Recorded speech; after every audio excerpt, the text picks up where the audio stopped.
Well, it didn't take me very long to have my first podcasting glitch. Of course, it's going to happen the very first podcast. This is Pregame Engineer of the Pregame Engineer and Tailgate Mayor podcast, episode 1. I'm a novice. I've consumed podcasts, but I've never scripted my own or any of that. So, thank you for listening. This is a NASCAR fan podcast.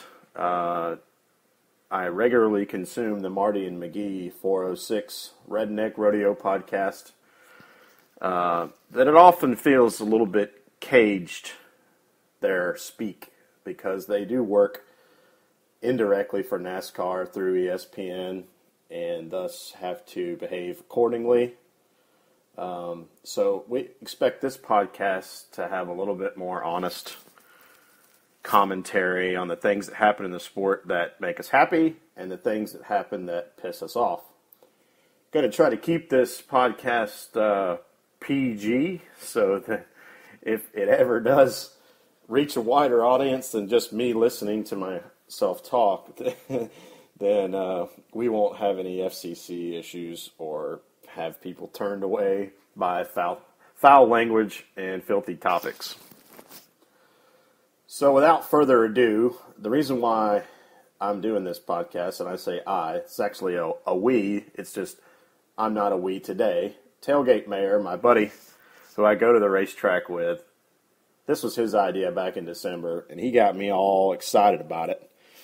And then I changed jobs, and his job description changed quite a bit, and he took on a lot more responsibility and travels more, and I travel a little bit myself. So we just haven't been able to get together and put together a script for our first show, so I figured I'd just get it started.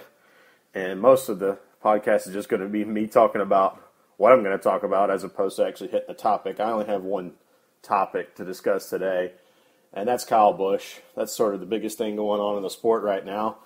Kyle Busch is coming back for the All-Star race. He's about to have a baby.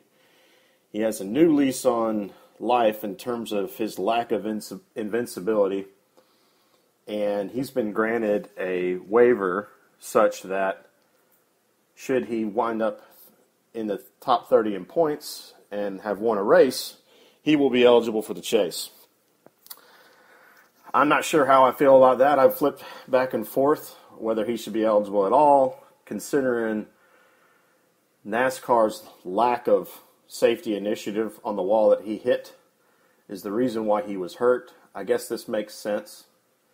I was glad they upheld the top 30 rule. I thought it would be kind of silly for him to be 35th in points and somehow win a race and get in the chase. I tend to be sort of the karma police for NASCAR. I think they make a lot of bad decisions, at least from my perspective. So the fan perspective I have is as an engineer. So I kind of have a problem-solving perspective for the way I consume sports. Not that I'm trying to fix their problems, but when I see something I don't like, I call it out.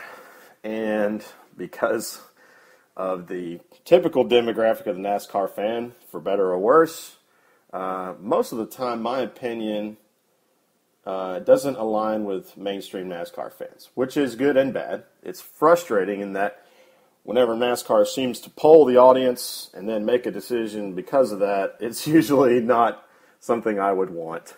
For instance, tandem drafting. I love tandem drafting because I really despise what plate racing is. We can get into that as a whole topic for another episode, but my comments about Kyle Busch would be that I think he now has the perspective to be the superstar that he has shown blips of being. You know, he is a superstar in the Xfinity Series. He can be a superstar in the Cup Series, and I believe that he will be. I don't think it'll be this year that he'll compete for a championship, but next year I fully expect that we'll see an awakened Kyle Busch.